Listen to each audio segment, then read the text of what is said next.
आज आम्ही निघालेले वैजापूरला जायचंय आम्हाला. बहिणीच्या मुलाला पण सोडायचं होतं आणि पोरांची कपड्यांची खरेदी पण करायची होती. तर आम्ही निघालेले.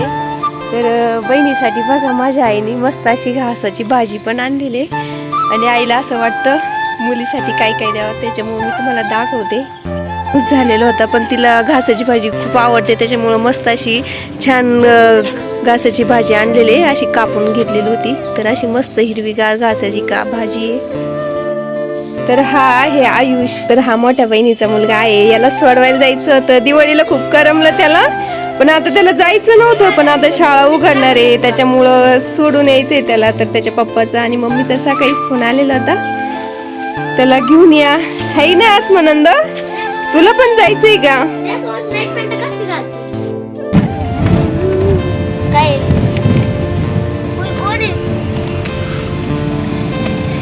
हॅलो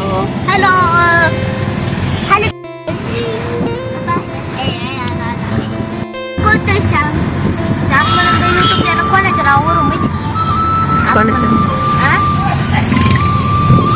यूट्यूब चॅनल पाहिजे. Hello bye bye. हॅलो काय hello hello hello hello bye bye. आम्ही आलेले वैजापूरमध्ये आता दुकान पण येणार आहे. तर आता पावसाचं वातावरण पण झालेलं होतं, दुकानमध्ये पोहोचलेलं होतं. आणि ते बघा, तर पोरं सगळे त्याच्या मामाला येड्यावानी करत होते. ज्यावेळेस कपडे दाखवायचे होते त्यावेळेस सगळेची सगळे टेबल वाजून म्हणत होते, पहिले आमचा नंबर. तर मग थोडंसं आता बाहेर तर एकदम असं पावसाचं वातावरण चालू झालेलं होतं.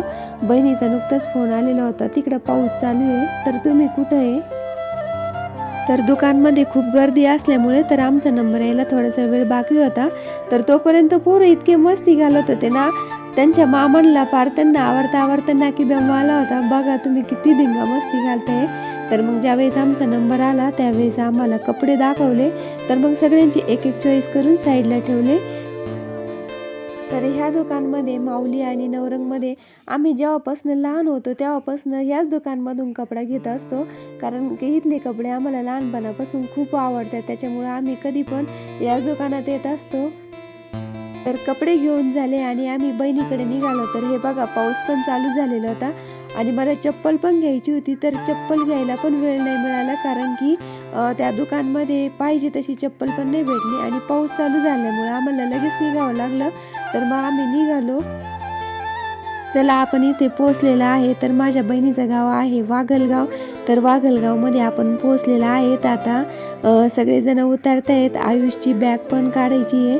तर आयुष पण उतरलेले आणि त्याच्या मम्मीला आधी तो पहिले भेटला आणि त्याच्या मम्मीला पण खूप आनंद झाला. खूप दिवसानंतर, बरेचसे 15-20 दिवस झाले तसा मामाच्या घरी आलेला होता. तर हा आहे माझ्या मोठ्या बहिणीचा मुलगा. तर हे त्यांचं मेडिकल आहे. तर माझ्या बहिणीचे मिस्टर डॉक्टर आहे आणि हे त्यांचं मेडिकल आहे. तर मी तुम्हाला आता थोडंसं आतमध्ये पण दाखवते. तर तिने आधी स्वयंपाकाला सुरुवात केलेली होती.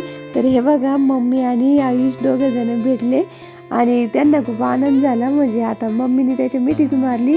तर स्वयंपाक चालू होता. तर मस्त छान अशी गरम डाळबट्टी तयार करायला टाकलेली होती. तर मला चप्पल घ्यायची होती. मी तिला तेच सांगत होतं का पाऊस चालू झाला म्हणून, तर घ्यायला भेटली नाही. तर मग आम्ही असंच थोड्याशा गप्पा मारल्या आणि इकडचं तिकडचं असंच बोलणं चालू होतं. तर मस्त गरम गरम डाळबट्टी आणि असं भेळ पण घेतलेली होती. तर असं छान मस्त जिलेबी. तर असं छानपैकी मस्त ताट तयार केलं.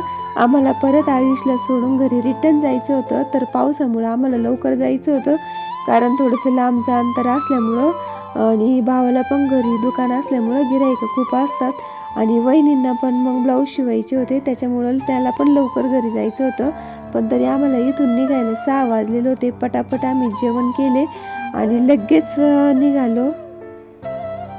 डाळबट्टी तर एकदम अशी खुसखुशीत झालेली होती. बहिणीने एकदम कमी वेळामध्ये तर अशी छान गरम गरम डाळबट्टी बनवलेली होती.